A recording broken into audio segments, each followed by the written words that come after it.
Pre the global financial crisis, I think a lot of people thought that technology either didn't really have a big impact on real estate or it would kind of impact all real estate the same. I think we questioned that hypothesis and started saying, no. There's going to be certain asset classes and certain formats of real estate that technology is a huge tailwind for, and others it's a huge headwind. Welcome to the World of DAS, a show for data enthusiasts. I'm your host, Warren Hoffman, CEO of SafeGraph and GP of Flex Capital. For more conversations, videos, and transcripts, visit safegraph.com/podcasts. Hello, fellow data nerds. My guest today is Tyler Henritze. Tyler is Senior Managing Director and Head of Real Estate Acquisitions at Blackstone. Tyler has worked on over $100 billion of transactions in his career, including some of the largest buyouts in history. Tyler, welcome to World of DAS. Happy to be here. Thank you for having me. Now, Blackstone Real Estate takes kind of a thematic approach to investing. I know over the past decade and a half, you guys have acquired over 1 billion square feet of industrial warehousing, kind of anticipating this rise of e-commerce. What interesting assets are you guys investing in today that support a trend that you see over the next decade? Sure. Well, maybe to take a step back for a second, I think it'd be helpful to talk about the evolution in our business in answering that question. And if I looked at our business going back 10 or 15 years ago, we were really investing in episodic, opportunistic deals that really had no rhyme or reason. They were, it was an asset or a business that was disjointed, maybe distressed, and we would invest. And it would be an office deal one day and a hospitality deal the next day. Really coming out of the global financial crisis, as our business began to scale, we really did take on much more of a thematic approach, as you described. And the simplest way that I explain it to people is we're really trying to identify large demographic or technological shifts in human behavior, and then asking ourselves, what's the real estate corollary to that? So you mentioned logistics. Early in 2011 or 12. We started to key in on the rise of e-commerce, and we asked ourselves, what are going to be the knock-on effects to our real estate business? And we identified the industrial theme as a huge strategy, and that has been probably one of our biggest global thematic bets that we've made over the last 10 years. But there's a handful of others as well. We have been very active in the housing sector, in particular. The for rent space, the multifamily space across the Southeast and Sun Belt. We've seen these sort of migratory patterns in terms of where people want to work and live. A lot of times that's a shift to slightly more affordable, slightly warmer weather states. In some cases, there's slightly more business-friendly tax environments. And at the same time, in addition to sort of the consumer behavior, are you just trying to figure out, okay, where are the U-Hauls going, and I'm gonna go buy there, or that's it. I mean, I think that's part of it. We look at things, what are changes in terms of where college graduates want to move and live. We're looking at U-Haul data in terms of changes in U-Haul data. We looked at this coming out of the global financial crisis. We've looked at it coming out of the pandemic. But in addition to residential housing, a couple other sort of thematic themes that you might not correlate back to real estate. You think about content creation, Netflix, Hulu, Amazon. Well, how does that relate to real estate? Well, all of those shows get produced in different places. A lot of them get produced in sound stages. Those sound stages are largely concentrated in a few markets: LA, New York, Toronto. But also in places like Georgia, where you've got pretty heavy tax incentives. We've built up a business that exclusively focuses on owning the real estate in which all of these shows that we like to watch are filmed. So that would be another, you think kind of. And because I imagine it's they're selling their time on the soundstage by the day or by the hour or something like that. Are you also operating it and trying to get these in some ways it's kind of like a event space business or something like that, or are you just owning it and then licensing it to an operator? We largely own the real estate and lease it out. Okay. The business used to be you'd lease it out usually for the period of time that it took to shoot a show. That's evolving as some of the big studios want to control studio space in key markets longer term. We're not providing much in the way of services, other than in some instances we might provide equipment rentals to the shows. But they're coming in generally with their crews and their bodies to sort of put on the productions. And we're a typical rental then is like 3 months to make the show, or what's a typical kind of like thing, or like a typical show or that they're having? Yeah, it may depend if it's there's certain markets that cater more towards movies, certain markets that cater more towards television. But I would say it used to be that 6 months might be a typical lease for a movie or a show. But what's happening, because these studios are so prolific, they're actually leasing space in some cases for as long as 10 years. And so then they just do show after show after show, or okay, makes sense. Exactly. And I mean, I could keep going, but one more thematic theme that we were early into was what we call life science office space. So if you think about everybody that's created all these mRNA vaccines, the backbone of that is a lot of research done out of very specialized labs. Well, those labs from the outside look a lot like office buildings, but the technical specs are very different. They need higher air handling requirements to move the air in with greater frequency because they're doing very high precision testing. The floors need to handle a greater weight loads because of some of the equipment. And those clusters of lab office space tend to be in markets where you've got a real concentration of PhD type talent. Think Cambridge, Massachusetts, think South San Francisco, think Seattle, and a little bit in San Diego. And I imagine these are also immune to work from home trends and stuff like that. You need to be in the office to do these life science types of things. You made a great point there. I mean, what I'm not referring to is, we're not investing in real estate that caters towards call centers where people can put a headset on and do it from home. You can't do specialized testing in your living room. You can't film the next episode of, your favorite Netflix show at home. These require people to be together and in person, but they also tap into, a huge research theme and trend in and around life science, which we were doing even before COVID. Obviously, coming out of COVID, that business has accelerated. Same thing with sort of media and content creation. But again, I almost describe these as fairly basic themes. These are not novel. But it seems like a lot of people know about them, but somehow you're still lead. You guys are still kind of the leaders out there. What we're really trying to do, and I think where we've differentiated ourselves, is trying to pick up on these themes earlier than others, and then pivot within those themes as demand amongst the tenants evolves within those sectors. So industrial is a great example. We just started blindly buying warehouses in 2011 and 12 because we felt that, one package that gets delivered to somebody at their home needs to be repositioned about 3 or 4 times compared to when it used to just get shipped straight to a store and you'd buy it from a store. So very simplistically, we said that means more demand for warehouse space. Well, fast forward 10 years later, that's about the least kept secret in real estate, that warehouse space is in short demand. But within that sector, I think we've been ahead of the curve in pivoting. We started buying older warehouses very close in to dense urban areas, 5 or 6 years ago, when everybody still wanted what I would describe as the very large format mega distribution facilities that tended to be in more suburban locations. We sort of saw what was happening, and we saw delivery times that that Amazon wanted to take from 3 days to 2 days to 1 day to same day. Yeah. And we realized in order to do that, they needed real estate that was much closer into these urban environments. Now, prior to 2008, Blackstone was, I guess, more of an opportunistic buyer and was still doing incredibly well. And then you said kind of like post-financial crisis, you guys have been more thematic.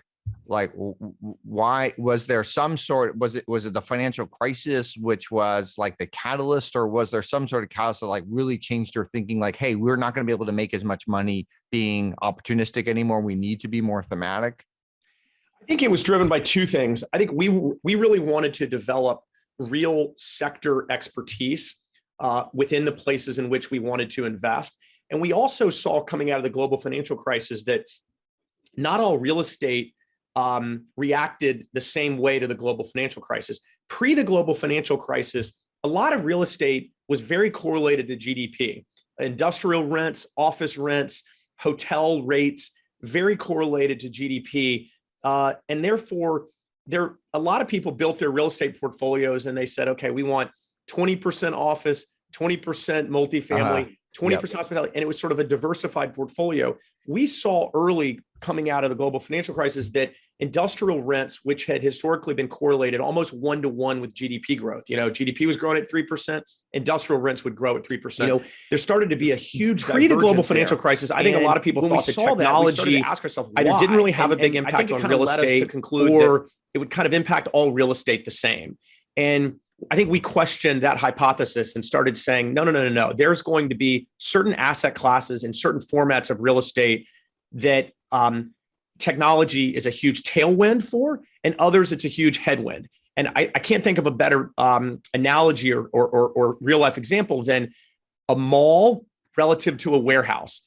I mean, goods literally were leaving the mall as an expensive delivery mechanism to get goods to the consumer and showing up in warehouses. So you can call one a retail asset and another an industrial asset, but I would almost argue that a lot of logistics facilities today are modern retail centers. They are the delivery mechanism to get goods from the consumer's hand, from the supplier's hand into the consumer's hand.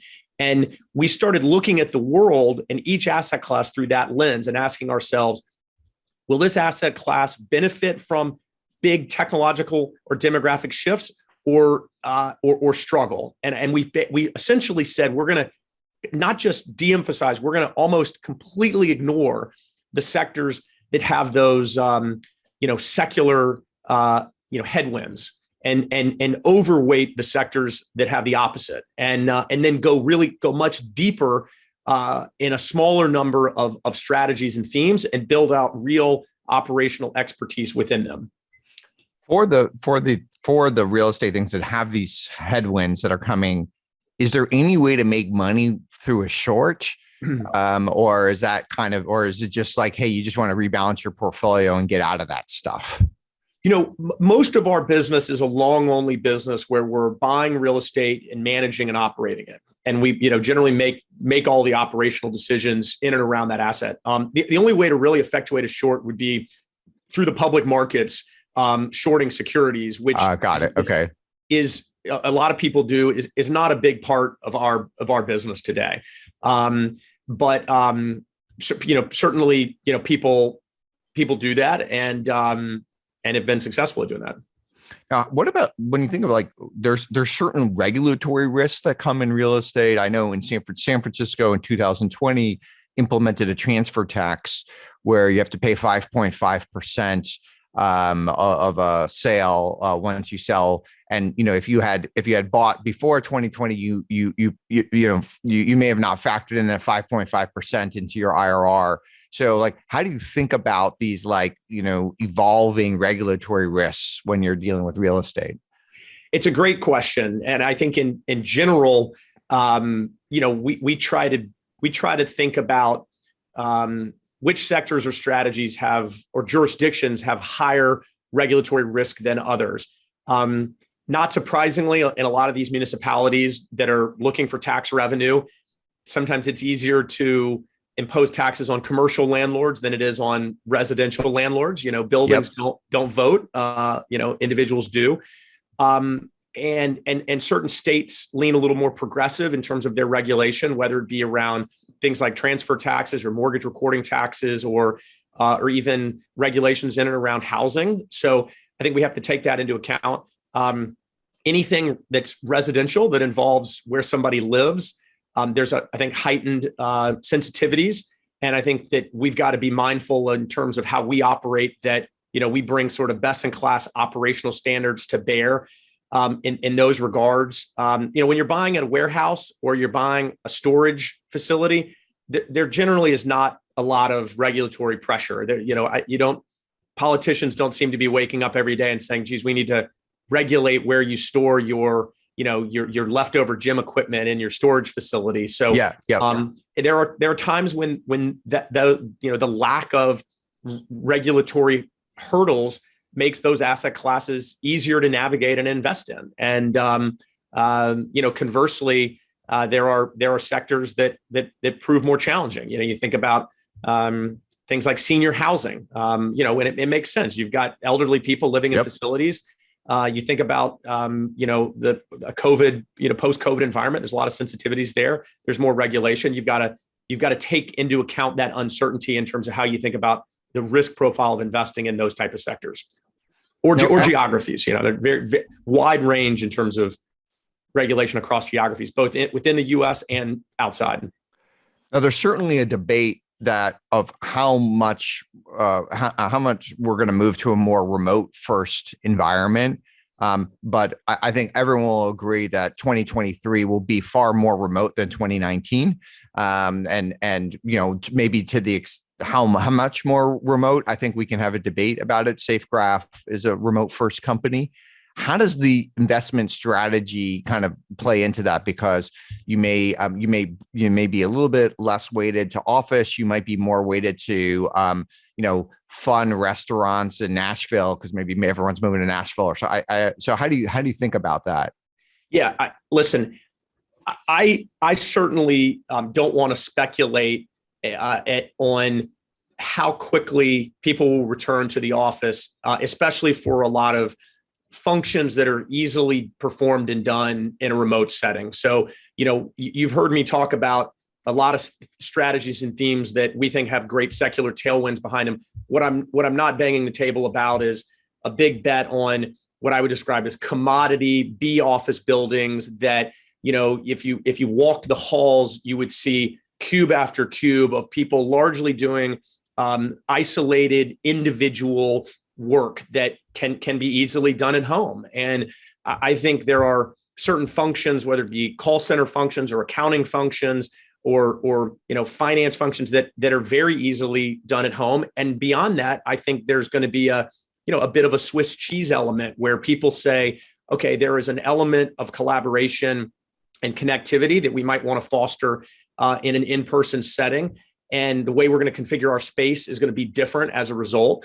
It's not going to be as oriented around, individual work production, which is, I think we're learning can be done in a lot of different places. So I think our office strategy today is largely premised on some of these forms of office real estate that really require people to be together in person. And, beyond the lab office space and beyond the studio space, there are companies today that when they're looking to bring people back into the office are saying to themselves, okay, we used to have a fine office, but it wasn't particularly inspiring. If we want to get people back in the office, even if it's 2 days, 3 days, 4 days a week, whatever it may be, they're really leaning in, I think, to the investment in the quality of real estate they're buying. They're favoring newer buildings. They're favoring buildings that are heavily amenitized so that there's multiple hooks to get people to come in. Buildings are putting in small healthcare clinics within the building. There's a company now that essentially called Eden Health that essentially provides primary care sort of micro clinics within office buildings. Oh, that's awesome. Okay. Which, if you think about it from the employee perspective, they're kind of saying to themselves, well, wait a second, if I don't need to commute into the office to do some conference calls and some work that I can do at home. But if there's a collaborative element to the job, if there's an element of training, culture building, or also it's where my gym is and it's where, my health provider is, that starts to create an added incentive for that employee to come into the office some number of days a week. And we're seeing a real divergence in terms of rental rates amongst what I would describe as modern, newer buildings that are heavily amenitized in best-in-class locations and, commodity office buildings that are older, struggling because that demand is just not there today. People are essentially, upgrading in terms of the quality of office experience they're providing to their tenants in the event they are trying to get people back. Now, we're moving to a very interesting environment where interest rates are changing. There's a lot of uncertainty. When you're doing buyouts, I imagine you use a lot of leverage. You have to do a lot of debt. You have to get a lot of debt. How are you managing this type of uncertainty? How do you manage the lenders? Is there some sort of mutual understanding that you guys work through as you guys move into times that are more difficult? How do you think about that? Yeah, good question. We typically are a leverage buyer. Depending on the strategy, we'll borrow between 50% and 70% on an acquisition. We spend a lot of time on the front end, making sure that we have got term to our financing, 5 years, 7 years, 10 years, depending on the business plan that would allow us to presumably ride through any uncertainty and volatility. So, we bought a business. We bought several businesses before the global financial crisis. EOP was a very large $40 billion. Yeah, that was one of the biggest acquisitions, in history at the time, right? It was one of the largest LBOs ever at the time. And after we bought it, we sold some real estate down. But fortunately, we had structured a financing package that had no covenants, that had no tripwires, that had a lot of optionality to us to make sure we were guaranteed the full term that we had bargained for on the front end, regardless of what happened to the operating performance of those assets. And sometimes, so you had anticipate, even if there is a downturn, we can at least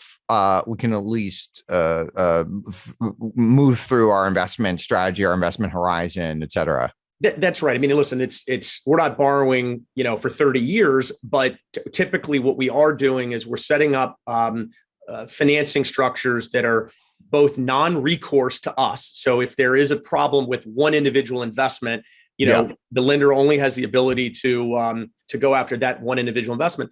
But we also, like I said, create the flexibility so that if the operating performance at the asset level deteriorates for some short intermediate period of time, we can live to fight another day. We're not in a situation where the banks are foreclosing on us.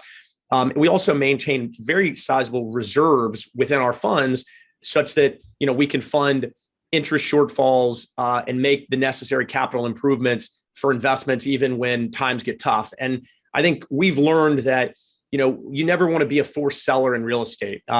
You want to have dry powder and have capital when there's these moments of dislocation, because at the depths of COVID, at the depths of the global financial crisis, nobody wants to lend to you. Nobody wants to provide equity capital. If you don't have committed capital standing by ready to take advantage of those opportunities or to protect your own portfolio, you will be a forced seller. And we'd rather be the person on the other side of that trade. And so I think this is like kind of a Seth Klarman margin of safety kind of way of thinking through this.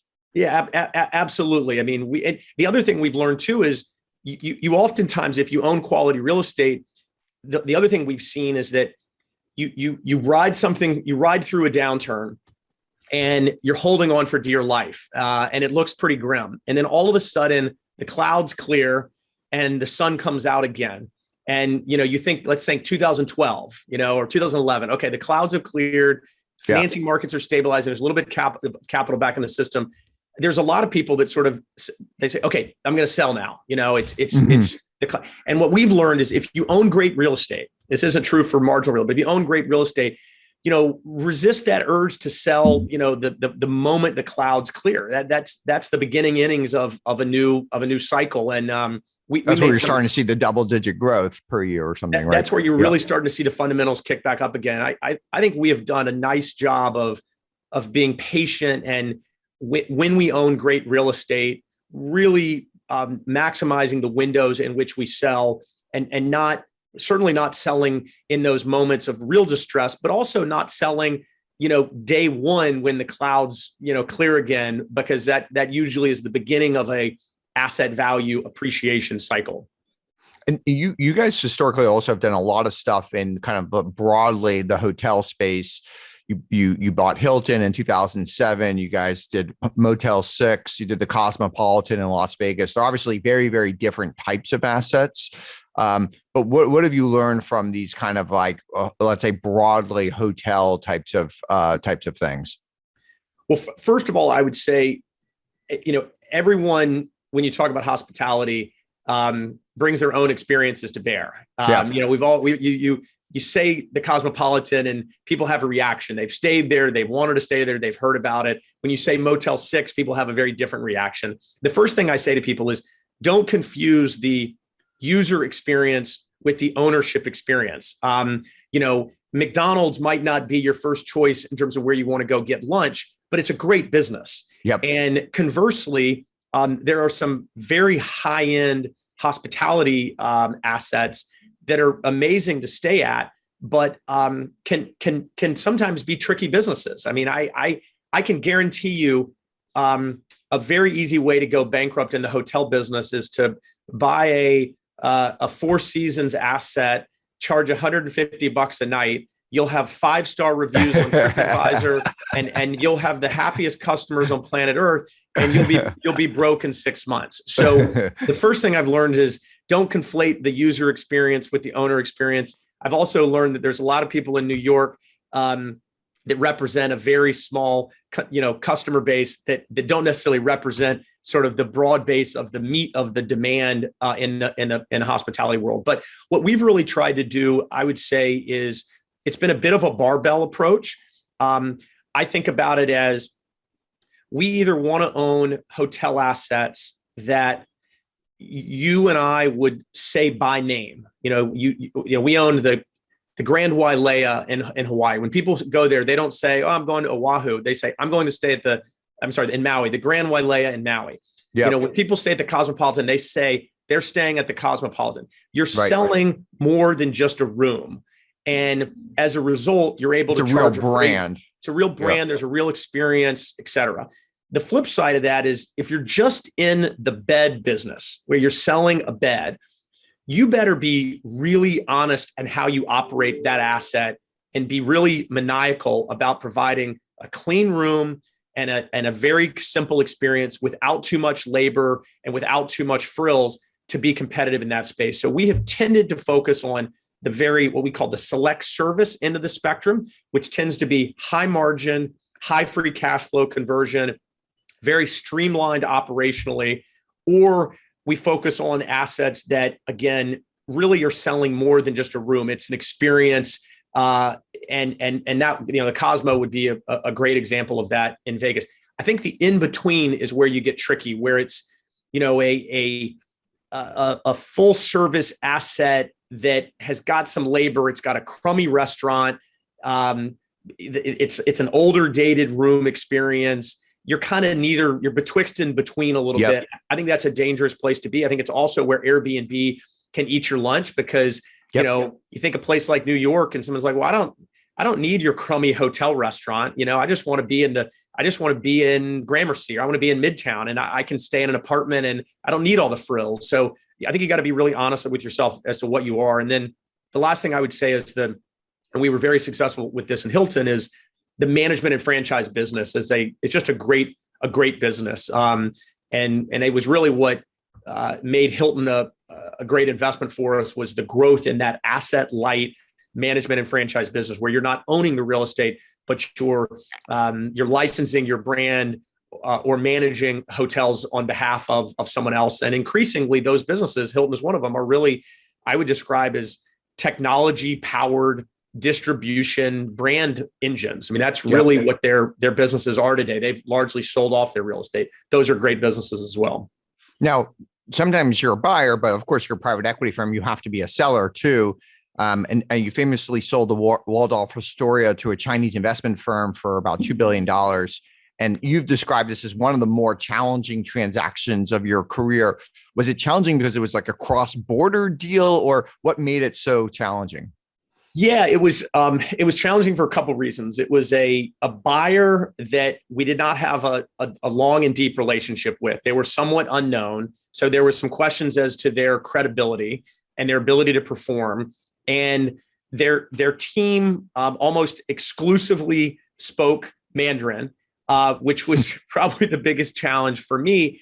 And we had it was an incredibly complex deal. So we were essentially selling the Waldorf Astoria to this investment group. Their business plan was to convert 2/3 of the building to condominiums. They were going to, part of what Hilton wanted to do was maintain a new high-end renovated Waldorf in the same location, but it would shrink in size. That would represent about a quarter of the asset base. They were going to engage Hilton to manage that asset on a go-forward basis, the hotel component. They needed Hilton to operate the hotel on an intermediate period of time while they created their plans. Get them improved. I think there was like 5 or 6 governing documents that we had to negotiate: a transition services agreement, a management agreement, a franchise agreement, the purchase and sale agreement. I mean, there was a lot going on here to navigate, all in Chinese, and that was tricky with a buyer that we didn't have a ton of experience with. So there was a young lady on my team who was an associate who was our translator, and she did an amazing job, and I think really grew up a lot, in that transaction. But she really, I could not have done. We could not have done that deal without her help and support, and the Hilton team's help and support. But that made it very, very tricky. And what did you learn from that, like for deals going forward? Is it just a one-off? It's hard to learn anything, or is there some like kind of takeaway you can take? No, I learned that, I said to somebody, it was a painful and unique process, but it was also a unique price. They were at a number that was incredibly compelling at the time. Yeah. The New York hotel market was seeing a lot of supply. Fundamentals were challenging, and it was worth it. So I look at it and say, in our world, sometimes both on the buy and the sell, people shy away from real complexity and situations that are really hairy. And I think there have been situations where we have created a lot of value just because we've done the hard work. We haven't taken any more risk necessarily in certain instances, but we've, you think about on the buy side, navigating through a complex bankruptcy. I'd rather do a lot of hard work to make more money than necessarily take a lot more risk to make more money. And so I think we have done a number of large complex deals that require an enormous amount of horsepower and human capital and labor. But I would argue we have not intrinsically taken nearly that much risk in terms of what the actual business is that we're buying. There was just complexity navigating to get there. And we've generated opportunistic returns in some instances by not really taking on a lot of opportunistic risk, just doing the hard work. So my lesson is that's a smart way to invest, in my opinion. When, and as you mentioned, like you have to win these deals. These are somewhat competitive deals that you're not the only buyer out there who's looking at these things. And there's obviously many ways to win. One is just to pay the most, but one of the things that Blackstone is known for is also just moving super fast and winning deals on speed. And a lot of times, a seller is going to want some sort of a surety. They want, and how is there some sort of way you guys have mechanized that somehow to move so quickly? Yeah, absolutely. I mean, there's a number of things. I mean, at a high level, and we tell this to our investors all the time, we're trying to take advantage of our scale in every way possible. We're trying to take advantage of it in terms of focusing on larger deals that are inherently less competitive because they require, much larger checks. We're trying to take advantage of our scale in terms of the access and resources that we have on the ground and in the field to collect, real-time rental rate data so that we can move quickly. We lean on our lender relationships to get better financing because of our scale.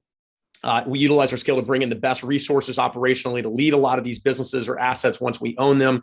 But fundamentally, if you think about how we've organized ourselves, we've really created a system that is designed to go after these large opportunities and move very, very quickly. And the elements, the building blocks that allow us to do that are a real consistency in terms of the senior leadership team. A lot of us have worked together for 20 plus years. a lot of consistency in terms of some of the external advisors that we work with on a regular basis. So we've had, the same law firm, the same accounting team. We've got some of the same property consultants. And we've almost thought about our business from the perspective of like a systems engineer in terms of not only how do you scale it, but how do we make sure as we scale, we can move just as fast or quicker than we were before. Some of this relates even to how we collate data across our different portfolio companies and feed it back up to our acquisitions team. So we've got really precise real-time insights into what's happening in different markets. And then the last one is somewhat financial, but a lot of these processes, people are hesitant to spend money, chasing a large opportunity. You got to spend real dollars from a due diligence perspective before you have any guarantees if the deal is yours or not. So what we're kind of known for is a lot of times what will happen is somebody's selling a business and they'll run a first round, and that'll whittle things down from 15 interested parties to 5, and then a second round, and that'll whittle it down to 3, and then a best and final round. And usually people pace their due diligence expenses commensurate with that. They don't spend a lot in the first round. They just sort of lob a number in. What we really do is we'll show up at a first round bid and say, here's our number. We're done with our work. We can sign a contract in 10 days.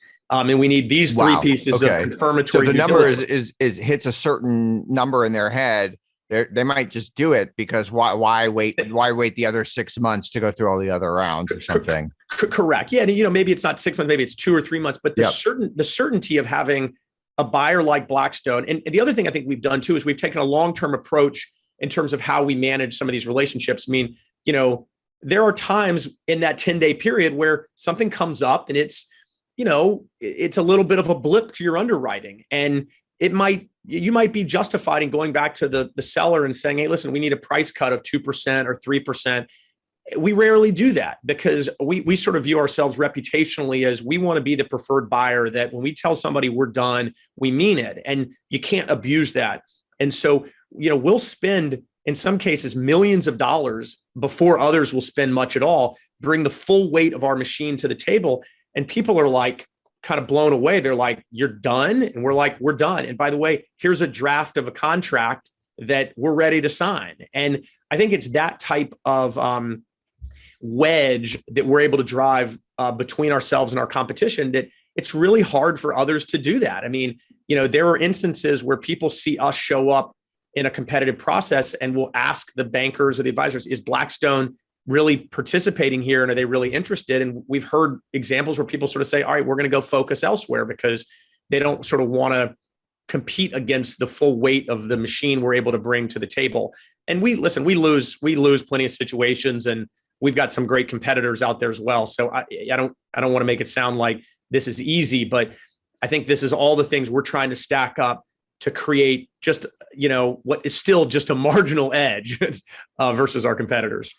One thing you just said that I don't think I appreciated until this conversation was, okay, so you've got a deal team, and the way I always thought it was, because like it's this Blackstone employee deal team. But what you just said, which I thought was interesting, is actually the deal team is like many more people than that, maybe 3x larger, because it includes all these different lawyers from multiple law firms. It includes these accountants, maybe includes a consulting firm that you're hiring to help you do due diligence, maybe some bankers that you're bringing on, et cetera. So the team is much bigger. And if you have consistency on that team over the years, you're just going to know each other. You're going to move faster, et cetera. Oh, if you thought about a real estate transaction and you broke it down to like the 20 component parts, okay? I mean, we have almost like an assembly line, broken down all of those aspects. And by being able to see every situation that we look at, our environmental consulting, group, they're able to,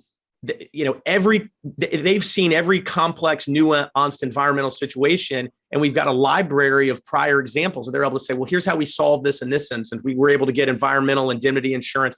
So that we can just process and move so much quicker than others. Our physical consultants, that and the Blackstone team, I would sort of think of as the brain.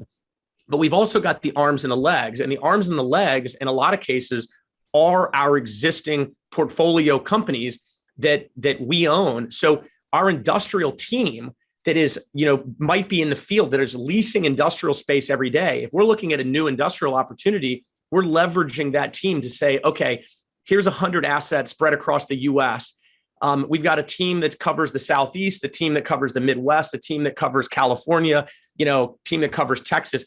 Let's take those assets in those markets, give them the addresses, get their thoughts in real time in terms of what rental rates are. And we sort of roll all that up to the brain of the operation. So it really, I do think we have sort of mechanized and systematized this due diligence process.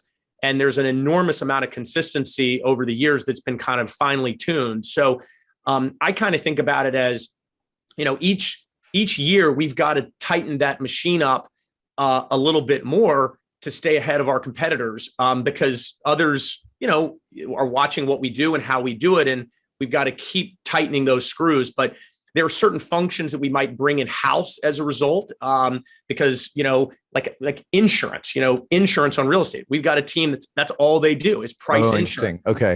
We've got a team that all they do is focus on what are going to be the property tax resets in different jurisdictions when you buy a transaction. So those teams are like little SWAT teams. They all roll up their work product to the brain and then we analyze it, but can do that very, very quickly in these really large and complex situations.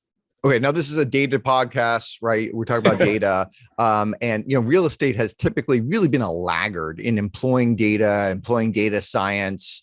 How do you think that's going to change over time? Well, I think it's changing a lot.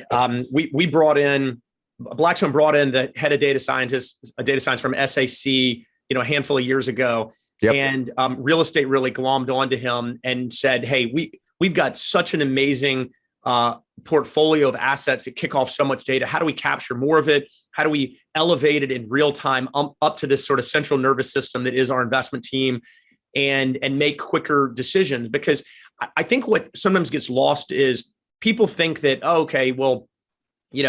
industrial real estate is hot right now. What's new there? Well, nothing's new there, but what is new is what's happening today in the Inland Empire in California in terms of where rental rates are. And because of the supply chain crisis, rents are moving very dynamically. And if you have a really good real-time pulse on that, that can be really determinant. But what we brought in the data science team to do was also to sort of ask ourselves, what are all of the different forms of alternative data that we should be looking at that we're not looking at? And I could give you a number of examples, and you and I have talked about some of these over the years, but we've explored everything from geolocational data to truck traffic data on certain stretches of highway to get a better handle for logistics routes.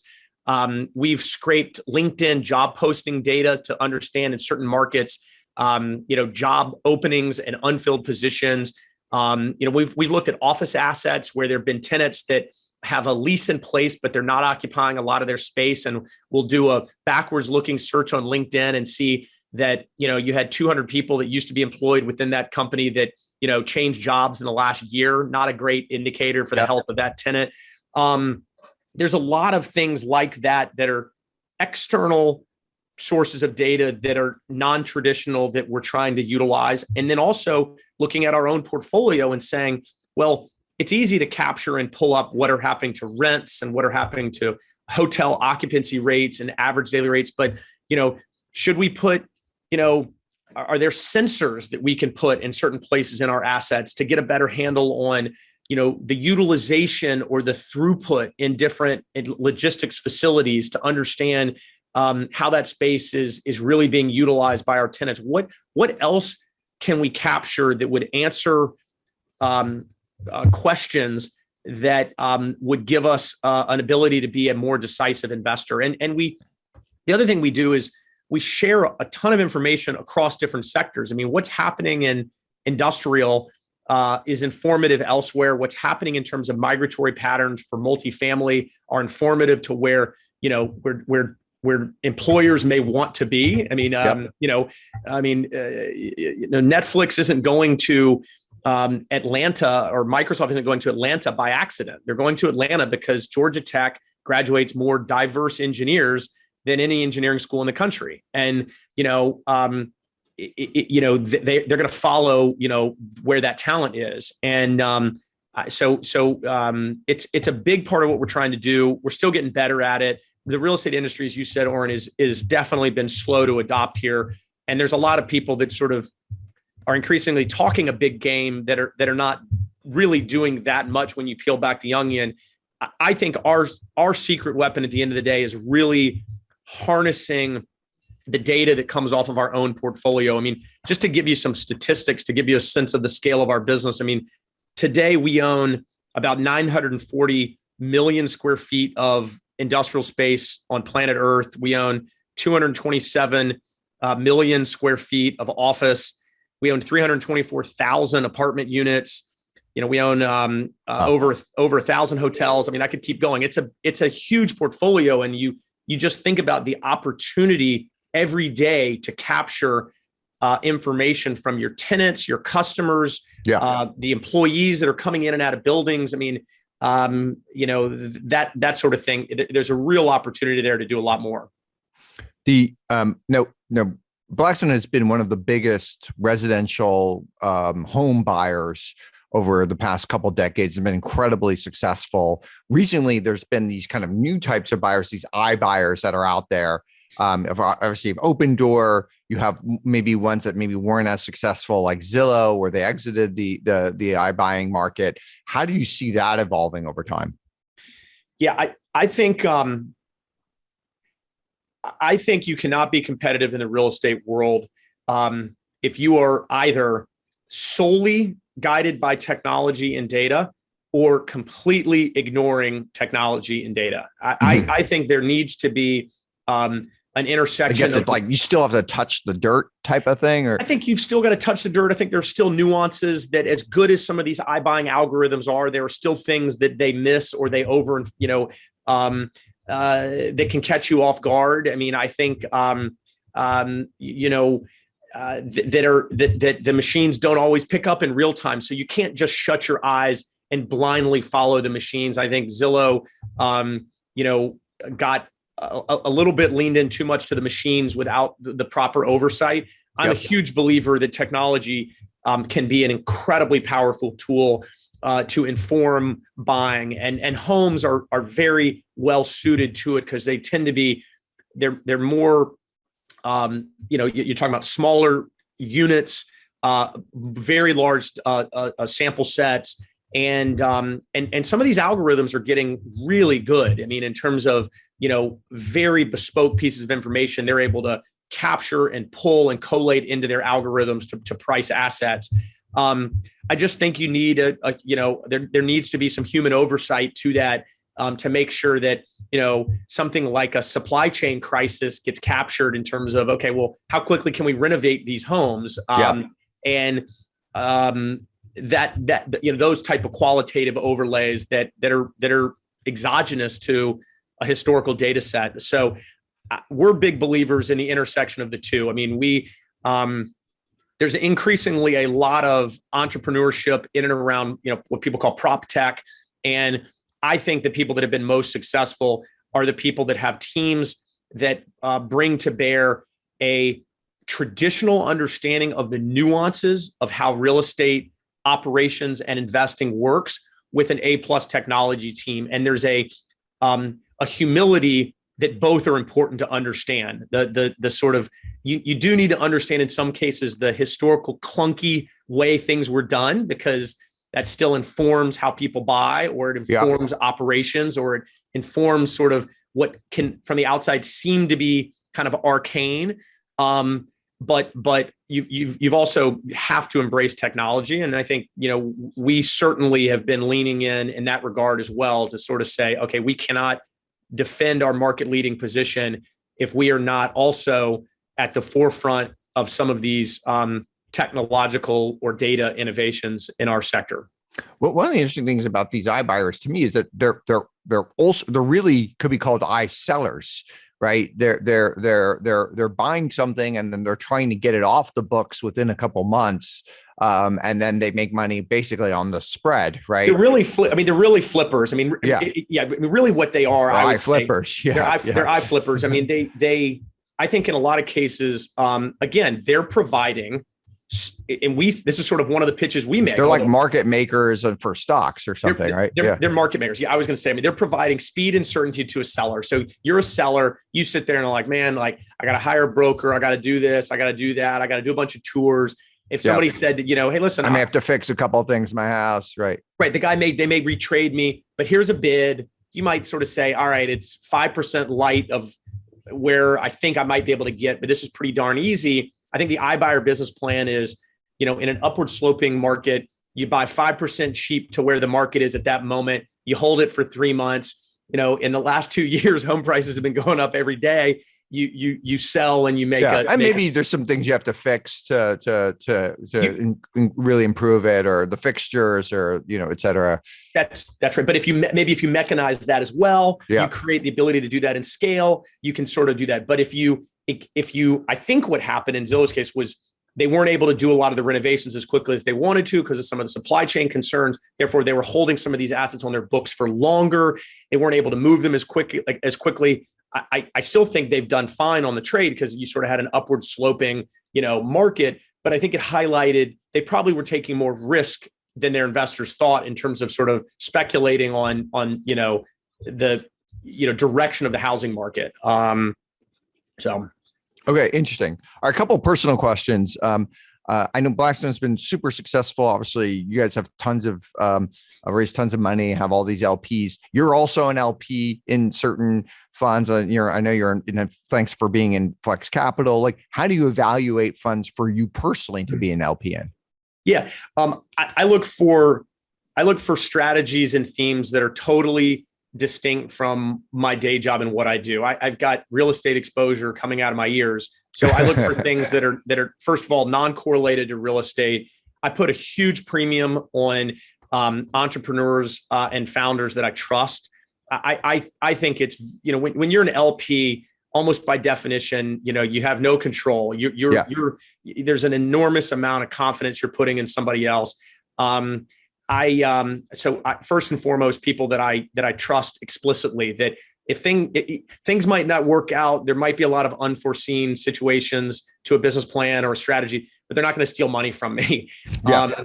And then, I think people that are transparent, that will be really clear about, exactly what their strategy is, what they're trying to do. They're not, there's not a bunch of buzzwords and nothing to back it up. There's real substance to it. I sometimes get turned off by sometimes the slicker the marketing pitch, the more skeptical I get. Yeah. Sometimes when the marketing deck is like not that sexy, I kind of like, good. They're focused on strategy and they're not the slickest salespeople, but they really know their space well, like very targeted and very niche. When talking about Flex Capital, I mean, you guys had a very specific strategy with people that had deep expertise that were not in the business of trying to like raise a huge fund. You guys were really trying to figure out how do we bring our expertise to bear to generate outsized returns in a very narrow and tight niche. And you and I knew each other, and I'd gotten to spend time with you personally, and I knew you cared a lot about what you did with a lot of intellectual curiosity. That made it an easy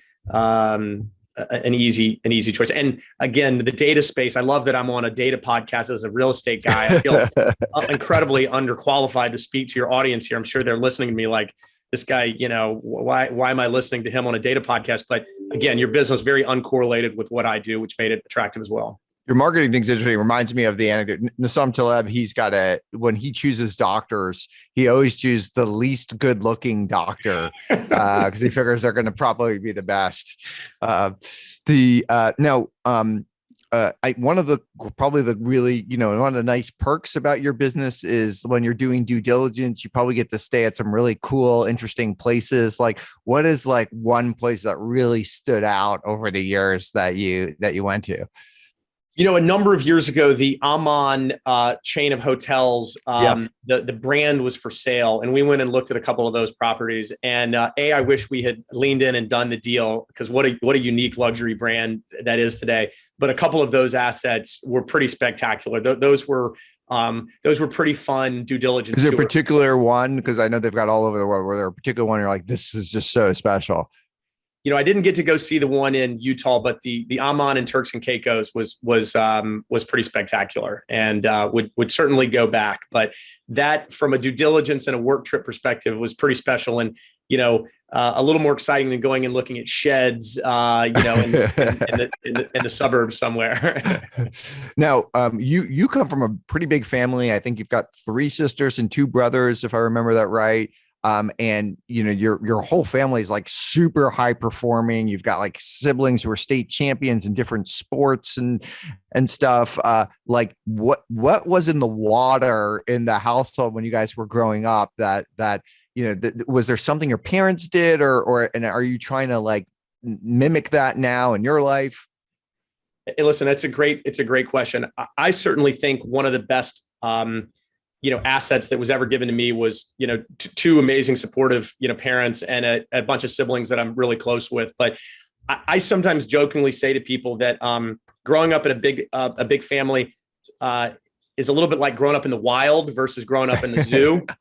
Not to knock anybody that's a single, a single child, but you grow up in a big family. It's not the zoo. It's a little bit the Wild West, and you got to kill what you eat type of thing. There's a lot of chaos you got to navigate through. My parents were there for us whenever we needed them, but they weren't helicopter parents. They were not kind of impossible when you have 6 kids, right?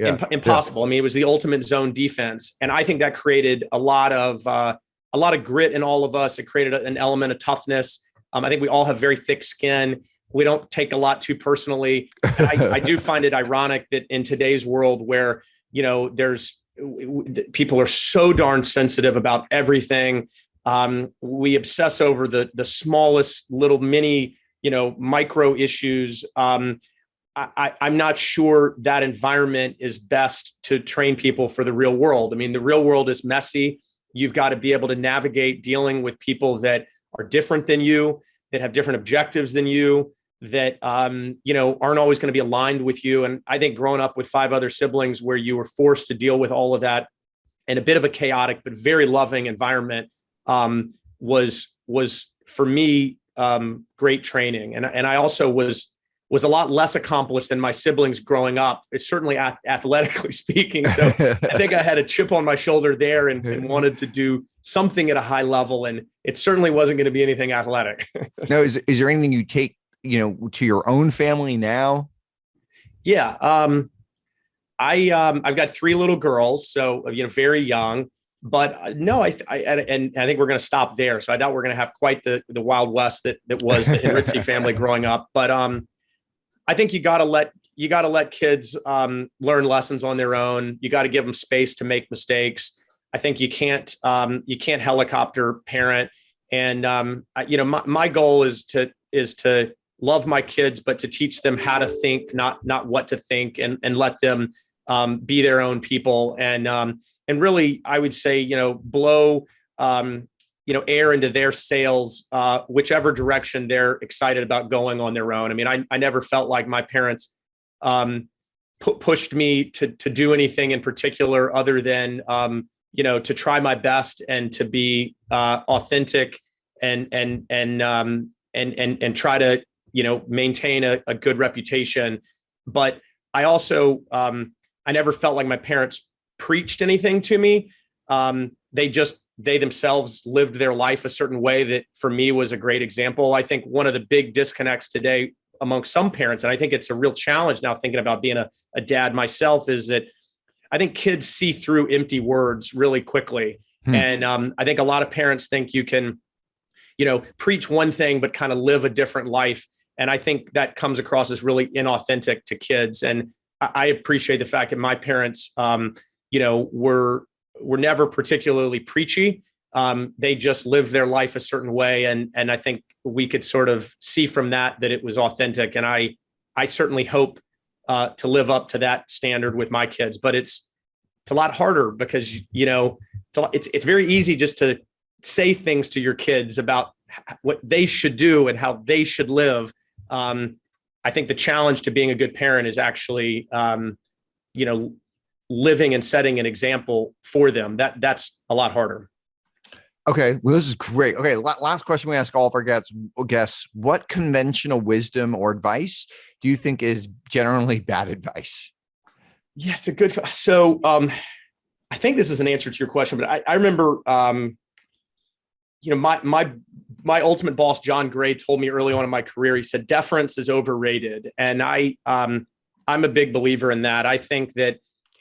And he was saying that, like, don't be deferential to him. He was your boss. Like, don't be deferential to me. Like, that type of thing. I think he was saying push the envelope. If you don't agree with your boss, if you don't agree with your teacher, if you don't agree with your politician, if you don't agree with your parents or whoever, I think there's a lot of people today who, we're too. There's not enough challenging of the accepted narrative, and I think that there's too much kind of going along to get along. And it worries me a little bit today. I think, Oren, one of the things I respect about you is you constantly are challenging kind of what is the accepted wisdom that's out there. I mean, it's no surprise this is kind of your question. I think that, I again, maybe it's growing up in a big family and having to, kind of constantly challenge and battle everybody. But I really think that, we should be encouraging young people and people in school to challenge the status quo, however uncomfortable that may be, and debate it and argue issues, even sensitive ones, earnestly and compassionately, with an open mind and with an understanding that, somebody else, what they might feel really passionate about, it might be entirely valid given their life experiences.